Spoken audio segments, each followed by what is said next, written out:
How's it going, everybody, and welcome back to another video. This one will be a nice quick video. I just want to go over with you guys a couple upgrades I was able to do for the collection. As a lot of you guys know, I am a huge fan of kind of the oddball and obscure, and if you guys follow my Instagram, Conlin's Comics, you probably already know what I'm going to show today, but I have just a couple books I've been able to upgrade for my DC collection. One of them, it is the first and probably last time I'm going to upgrade it. The other one, this is the third, and hopefully and probably the final time I will be upgrading it. So, these are a couple of weird, obscure characters. The artist on both of these, though, is pretty popular, so some of you are going to really like that. So, take a couple minutes today, we're just going to go over these, and let me show you what I got. So, first up, I'm going to show you guys, because I don't think you've ever even seen this copy, but this is the first copy I was able to get of this book. This is Boy Commandos issue 15. And for those of you that don't know, this is the origin and first appearance of the character Crazy Quilt, who often is just kind of a throwaway joke character. He's popped up in different storylines. He's referenced in the Lego movie, the Lego Batman movie. I don't know if we ever actually saw him, but like I said, he's referenced as a joke here or there.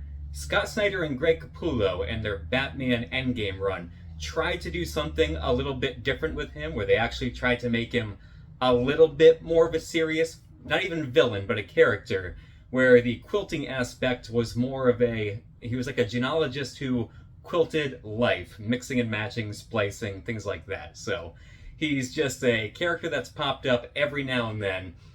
I like this book strictly because there's a few things going for it. So I'm not an overly huge fan of the character. I don't think anybody is. But it's the fact that this book is from 1946. It is the first appearance of a character who's right there on the cover.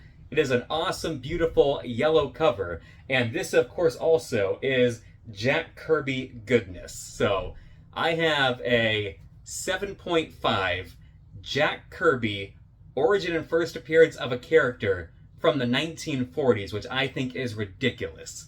So, as I said before, though, this is the first book I was able to get, and last time I checked, there were only about 33 graded copies on the CGC census, so not a whole lot, and that's kind of the thing that's been drawing my attention lately. Either books you don't see that often, or books in certain grades you don't see that often, and that's where I've been kind of putting a lot of my focus right now. So if this is the first copy I got, let me show you the second copy. Here we have it, the second time I was able to upgrade this book. Nothing too crazy, but we do have from a 7.5 to an 8.0. And again, both of those already alone, given this book is from the 1940s, I think that is spectacular. And again, on both of them, the yellow and the colors really pop. Like, it's a shame that they can't figure out what to do with this character, because his first appearance and his cover, and that you have Jack Kirby, this book has a lot going for it, other than the fact that nobody knows who this is or nobody cares who he is. So this is upgrade number 2. Now let me show you the newest upgrade. And here we have it from 1946. I was able to just barely get this in a 9.0, which is a pretty significant upgrade over the last two, from a 7.5 to an 8.0 to a 9.0. So this will probably be my final copy for the collection. If a 9.2 or a 9.4 pops up in an auction style and it doesn't go for anything ridiculous, I'm probably going to go for it, but for now, I am completely content and happy being this the final copy that I have for my collection, and I don't know exactly when. I will be looking to part with the other 2 copies now. I'm just not sure if I want to do it right away to kind of get some money back in the account. That way I can have some for some other first appearances I'm looking at, or if I just want to wait because this character is obscure and crazy enough that James Gunn just might do something with him.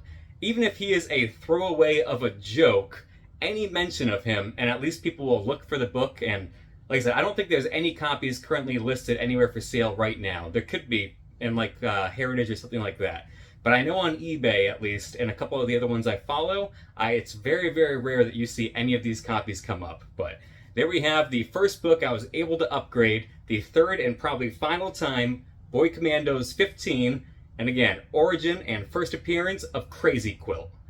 Now, let's go over to the next book I was able to upgrade.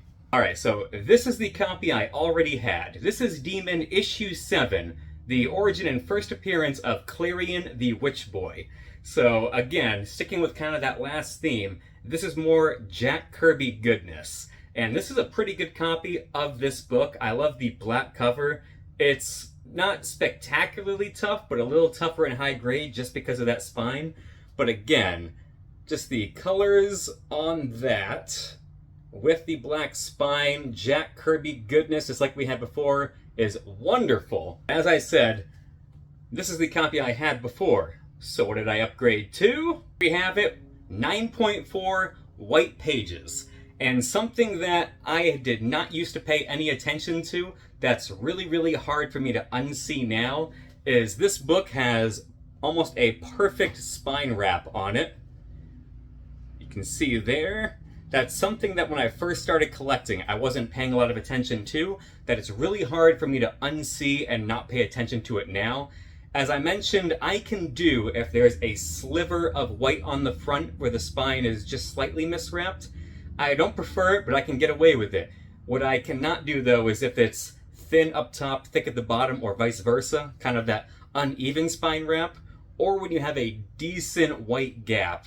It just takes away from the full boldness of the cover. So going from an 8.5 to a 9.4 of an awesome run. Again, I'm very more and more getting into the demon run. But you have this Jack Kirby, origin and first appearance, Clarion the Witch Boy. And as I pointed out before, I really enjoyed in Batman The New Adventures when this character popped up and Batman had to team up with Etrigan the Demon to kind of go after him. It was extremely fun. And what makes this even more awesome in this 9.4 white pages is that it pairs beautifully with the one I showed you guys last time, the Demon Issue 1, also in a 9.4 white pages Jack Kirby goodness. So I am extremely happy. They look spectacular right next to each other. So that was it for today, guys. Just a really quick video showing some awesome upgrades, both with some Jack Kirby goodness. So until next time, thank you guys for checking it out. I'll see you then.